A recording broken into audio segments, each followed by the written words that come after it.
Good morning. Thank you so much for coming to this hybrid press briefing by Ashwini K.P., who's a special rapporteur on contemporary forms of racism. She has just finished her visit to the United States. She'll give her opening remarks and then she'll take your questions. Special rapporteur, you have the floor. Good morning, everyone. Thank you so much for being here and having me here.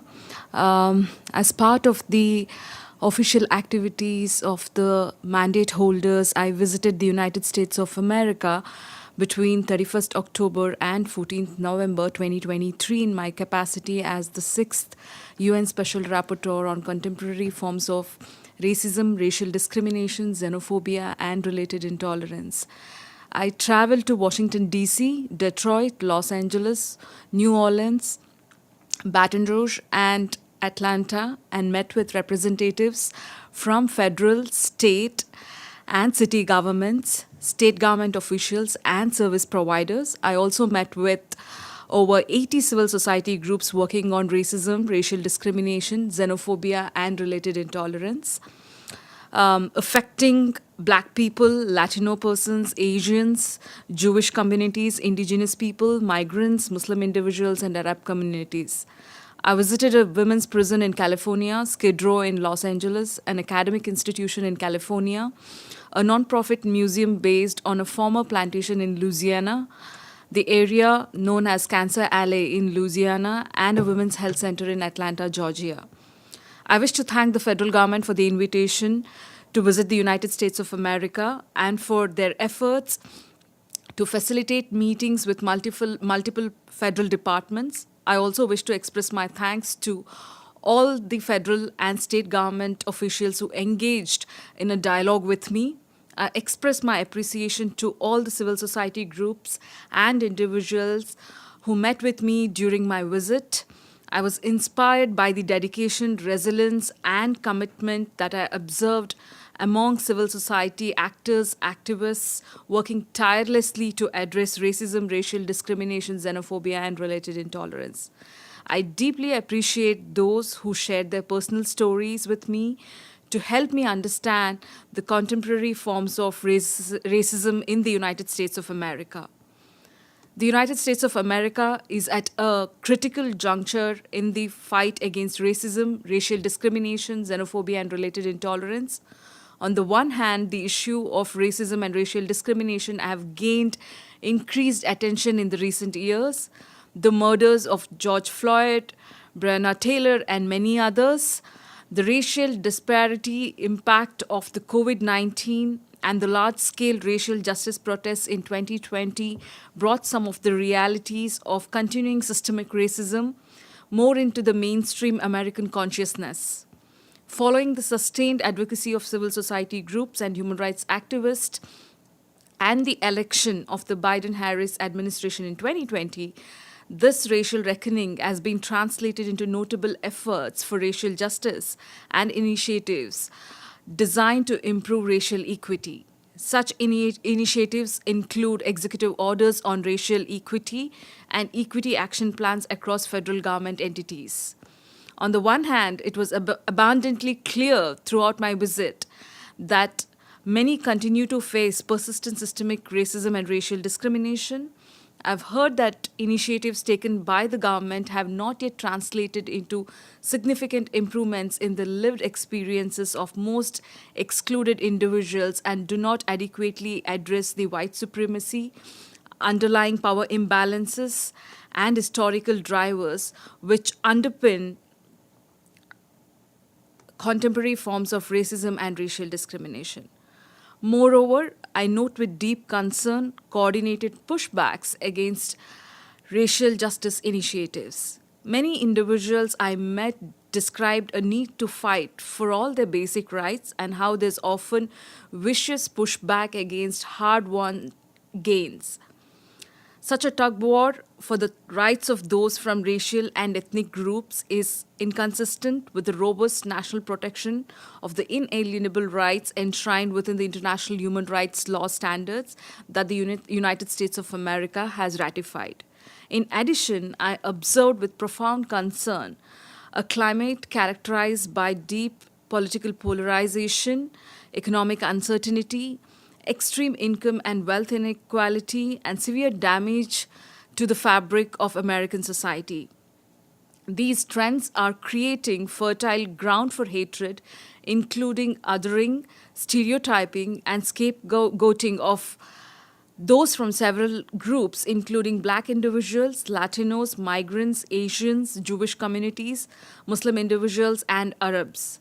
I was saddened by multiple testimonies from those who expressed that they are profoundly scared for their safety and for the future of the society. During my visit, I identified including many reinforcing and interconnected manifestations of systemic racism, which are deeply concerning.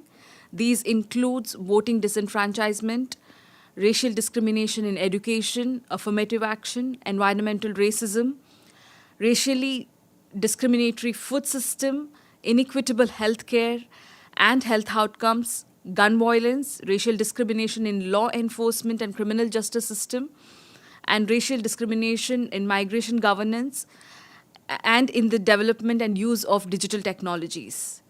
During my visit, I also received information about profoundly worrying levels of hate speech and hate crime, including anti-Black, anti-Asian hate, anti-Semitism, and Islamophobia. I'm concerned by the gaps in legal protection against such hatred and discrimination.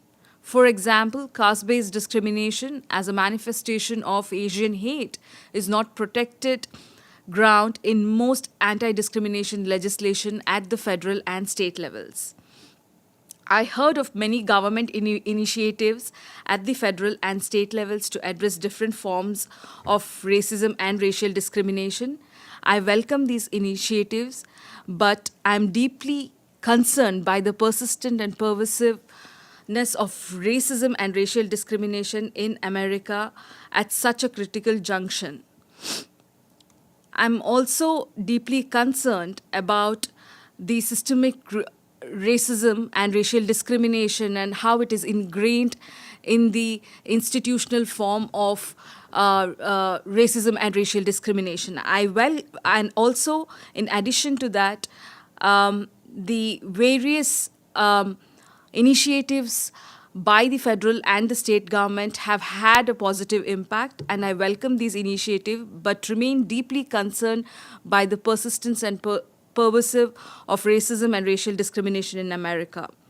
At such a critical junction, it is vital that the United States government, including both federal and state authorities, urgently address pervasive hate and stay the course to eliminate systemic racism and racial discrimination.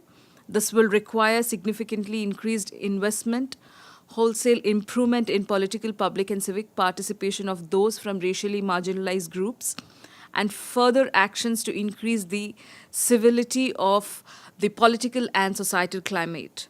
Moreover, anti-racism efforts must be more effectively anchored in addressing the white supremacy, underlying power imbalances, and historical drivers of racism and racial discrimination. Thank you so much for your patience. Thank you. Ashwini will take questions now. Maggie, please go ahead. Just introduce yourself to the Special Rapporteur, please. Thank you. Thanks so much for doing this briefing on behalf of my colleagues. We appreciate it. So where to start? I was going to ask you if you thought the Black Lives Matter movement has made progress, but you sort of answered it. But maybe if you could go into it in a little bit more detail, like what changes you've really seen since 2020, since that's taken off. And you're saying they're slow to be implemented on the ground, which I suppose is understandable, like things don't change overnight. Mm-hmm. But you were talking about eliminating racism, but isn't education really a big part of that? Like, how do you change people's mindsets? And maybe you could give us some examples from other countries where there have been systemic racism issues and they have succeeded in minimizing them, rooting them out, turning it around. Like maybe, like what would you recommend the U.S. do if there's another model perhaps that they could learn from? Yeah, thank you so much for the question.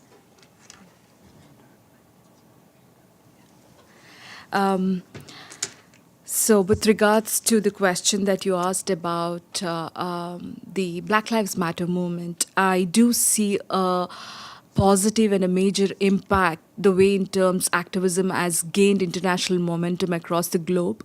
I have to acknowledge the impact that Black Lives Matter has had globally in terms of how it has supported and inspired activism across the globe pertaining to various other oppressed groups in several parts of the world. And since 2020, we also see a strong mobilization among youngsters. And there is a substantial engagement in terms of addressing racism, a positive engagement among academicians, youngsters, lawyers, and activists. And this has led to a strong network building, also an advocacy and a strong engagement with the state authorities. Saying that, in terms of education, I think education, I believe education is one of the strong, powerful instruments in changing the perspective and establishing a positive narrative about addressing or eliminating racism.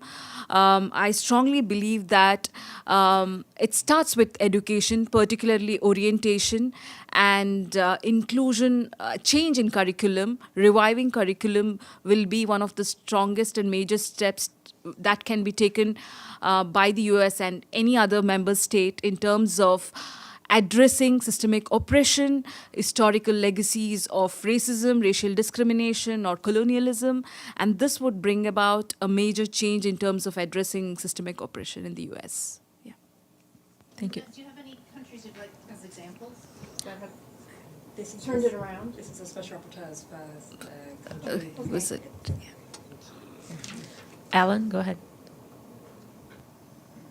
Thank you, Special Rapporteur, for doing this briefing for us.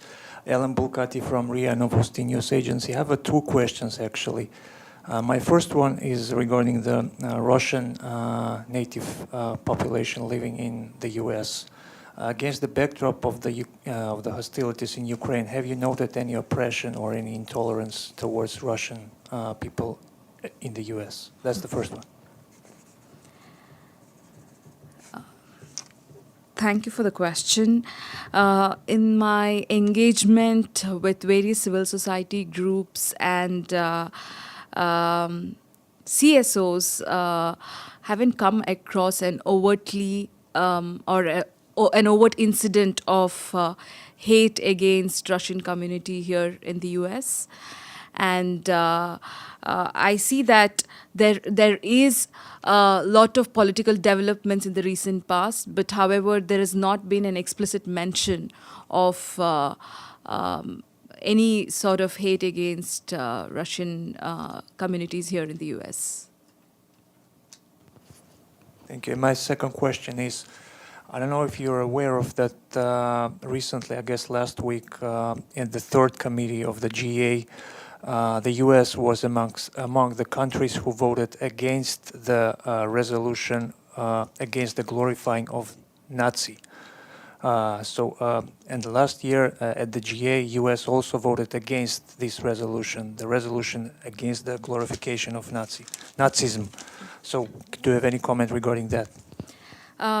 Just to inform you that my mandate has been assigned to present a report on glorification of Nazism. So my mandate works extensively on glorification of Nazism. I present a report both to the HRC and the GA, apart from the two additional thematic reports. And the question that you asked do not fall within the scope of my visit.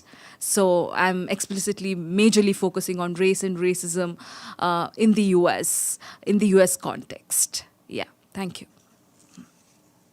Stefano? Stefano Vaccara, La Voce di New York. Thank you for this report. I have a few questions.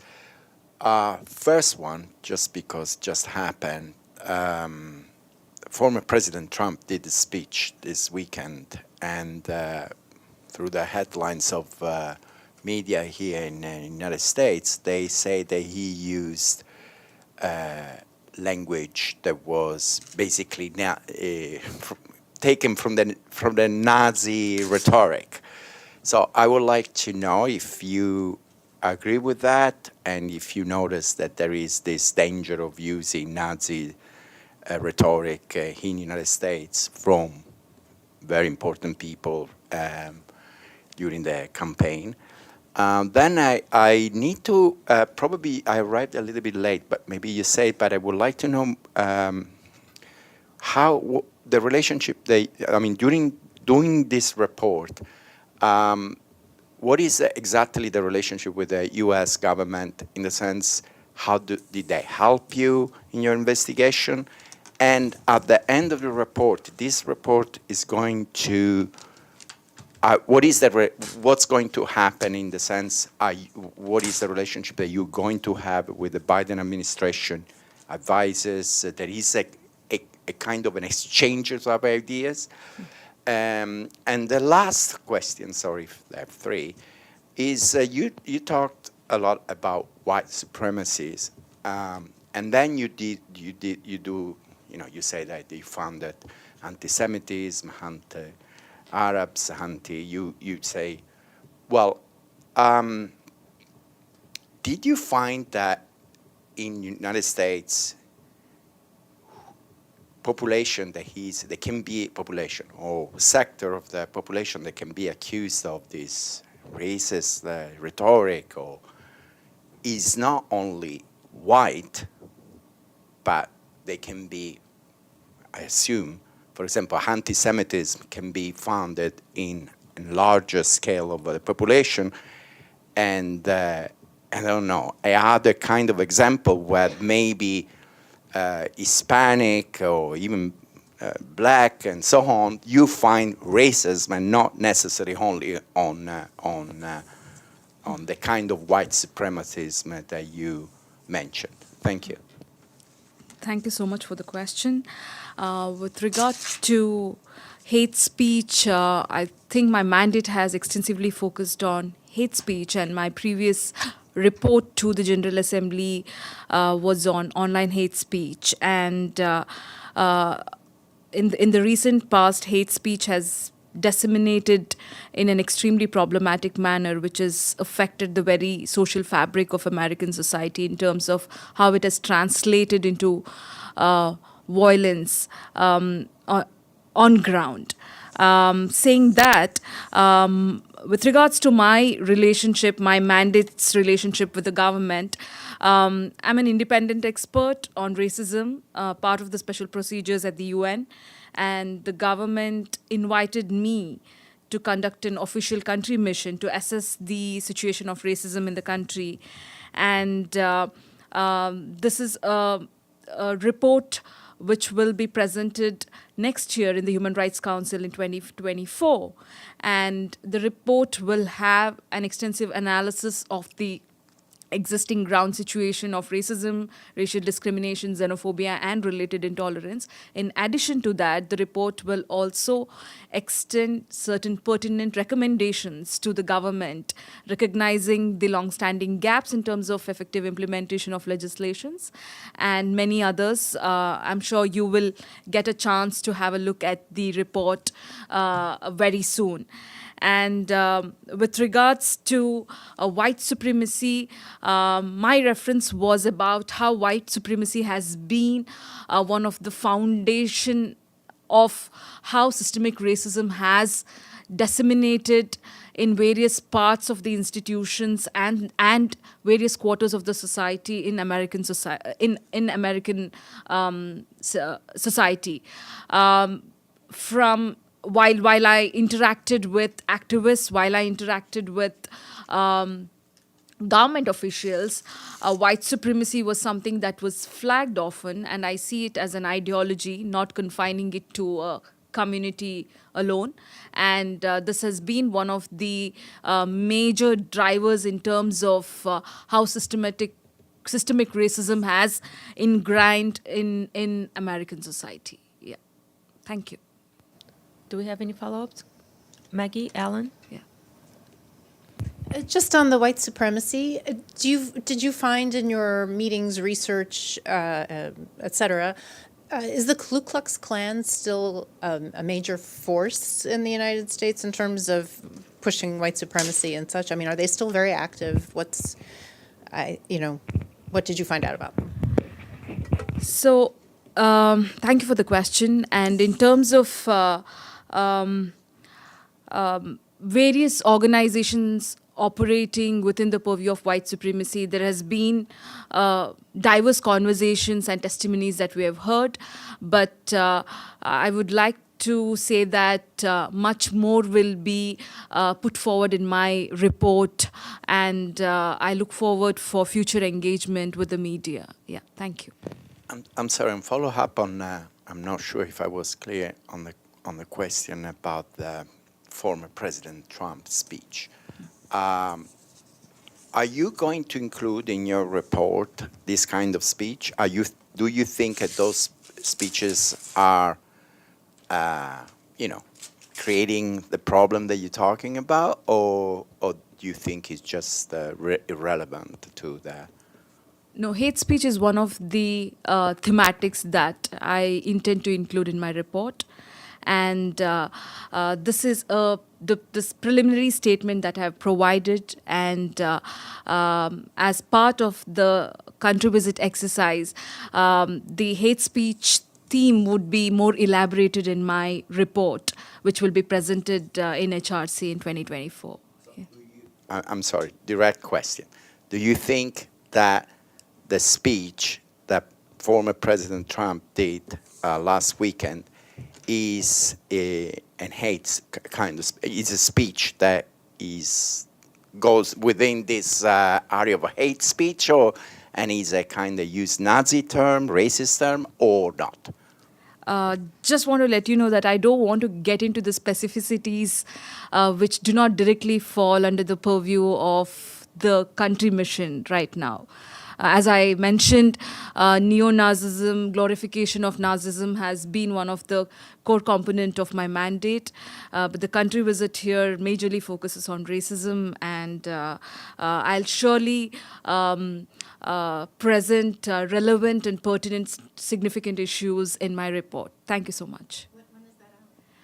So the report will be presented next year in June 2024 to the Human Rights Council, so which will have an analysis of various thematics that we have covered in the last 14 days in the country mission. I think Alan has a follow-up. Thank you so much. Against the backdrop of the conflict in the Middle East between Israel and Gaza, have you noted any uptick in the anti-Semitism or either anti-Muslim movements or, I don't know, intentions in the U.S.? Thank you so much for the question, and this is something that has been taken. We have taken a serious note of anti-Semitism and Islamophobia that has escalated in the recent past, and in the last many weeks, we have heard instances of anti-Semitism and Islamophobia in the US among activists in universities and various other places. And I'll surely take note of that, and it'll be further elaborated in my report that will be presented next year. Yeah. Any other questions? I see none online. So with that, thank you very much for coming. Thank you, Ashwini. Thank you. Thank you so much.